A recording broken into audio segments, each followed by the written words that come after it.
After 40 long days of gridlock, it looks like the end of the government shutdown may finally be in sight.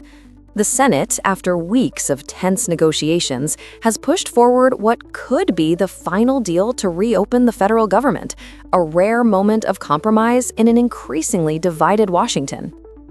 It's day 40 of the longest partial shutdown in U.S. history. Hundreds of thousands of federal workers have gone without pay, essential services have been disrupted, and the nation's patience is wearing thin.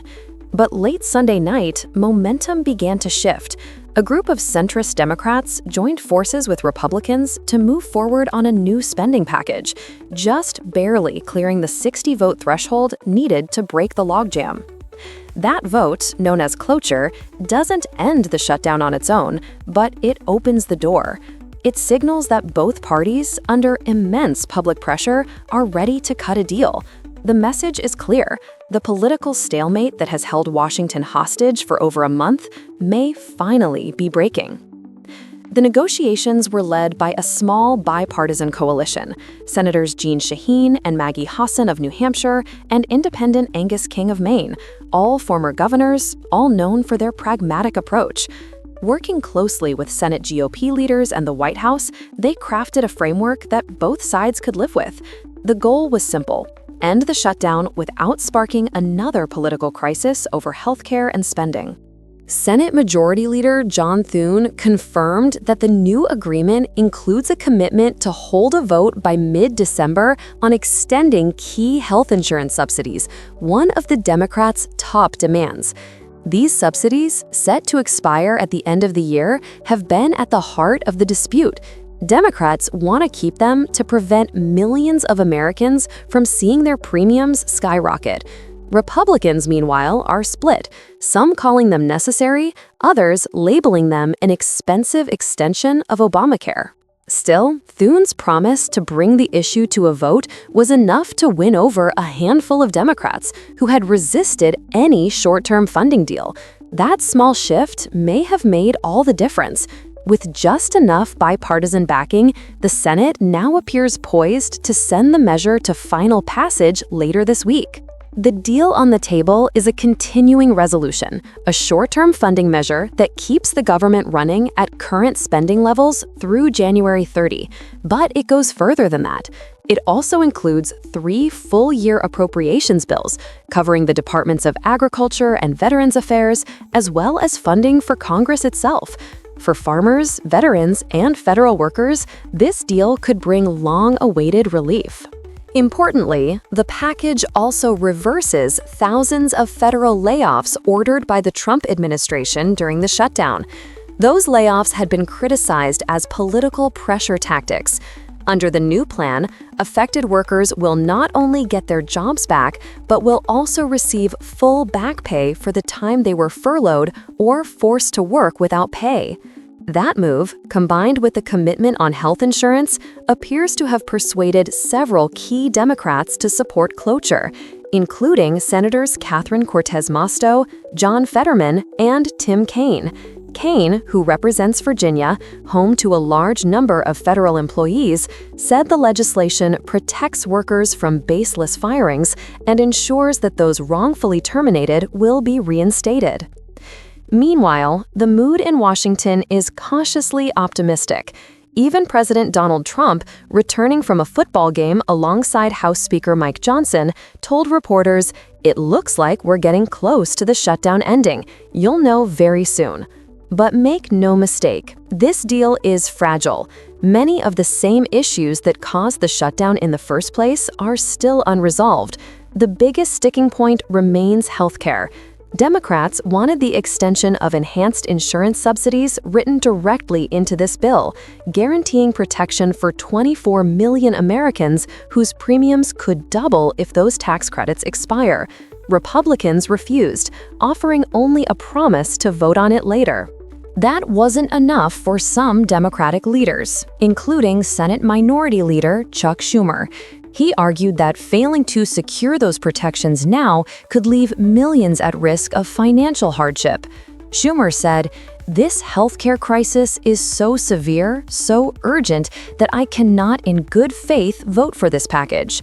Still, Schumer didn't push his caucus to block the deal, recognizing that the shutdown's economic toll had reached a breaking point. Indeed, the human cost of this government shutdown has been severe. Airlines have canceled hundreds of flights due to unpaid air traffic controllers. Food aid programs have stalled, leaving millions of low-income families without support. Federal agencies across the country have suspended operations, from national parks to small business offices. The ripple effects have been felt in every corner of the economy. Even within the administration, frustration has been growing. The Department of Agriculture recently ordered states to reverse efforts to restore food stamp benefits, a move that triggered rare bipartisan outrage. Senator Lisa Murkowski of Alaska called it shockingly wrong and demanded immediate correction. It was a sign that even traditional allies of the administration were losing patience. Inside the Senate, the tone has shifted from confrontation to damage control. Republicans like Senator Markwayne Mullin of Oklahoma, who chairs the Legislative Branch Appropriations Subcommittee, admitted that negotiations had been bogged down by ridiculous demands, but conceded that progress was finally being made. His Democratic counterpart, Tim Kaine, called for what he described as a moratorium on mischief, a halt to executive overreach and punitive budget tactics. Meanwhile, the compromise text released Sunday afternoon reflects a series of last-minute concessions. The Agriculture and Veterans Affairs bills lean closer to the Senate's higher spending levels while dropping several partisan riders pushed by House Republicans. The measure even includes language to regulate the hemp industry, an issue that had divided Kentucky's two Republican senators, Mitch McConnell and Rand Paul. In short, both sides gave a little. Neither got everything they wanted, but each secured enough to claim victory. For Republicans, the deal maintains current spending without locking in new long-term commitments. For Democrats, it restores federal paychecks, reverses layoffs, and keeps the door open for a December vote on healthcare. The real test now lies in the House of Representatives, where partisan divisions remain sharp.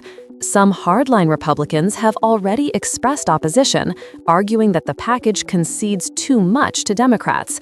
But with enough moderates on board, and several House Democrats signaling cautious support, most analysts expect the bill to pass, possibly within days. Still, the damage is done. 40 days of shutdown have cost the economy billions, shaken public confidence, and pushed many Americans to the edge. Even as the Senate moves toward resolution, questions remain. Why did it take so long? And will this cycle of crisis and temporary funding ever end? In truth, this government shutdown wasn't just about budgets or policy disputes. It was about leverage, optics, and the battle for political narrative. Both parties wanted to show strength, but as federal workers missed paychecks and critical services collapsed, voters saw dysfunction instead. If there's any silver lining, it's that this ordeal has reminded lawmakers and the country of what's at stake when Washington fails to govern. The next test will come in December, when Congress must confront healthcare subsidies, veterans benefits, and the broader 2026 budget. Whether this newfound bipartisanship lasts remains to be seen. For now, the message from the Senate is one of cautious relief. After 40 days of stalemate, progress is finally visible. The machinery of government, frozen for over a month, may soon begin to turn again. And for millions of Americans caught in the crossfire, that can't come soon enough. Because in the end, behind every government shutdown, beyond the politics and posturing, are real people, workers, families, veterans, waiting for Washington to remember who it serves.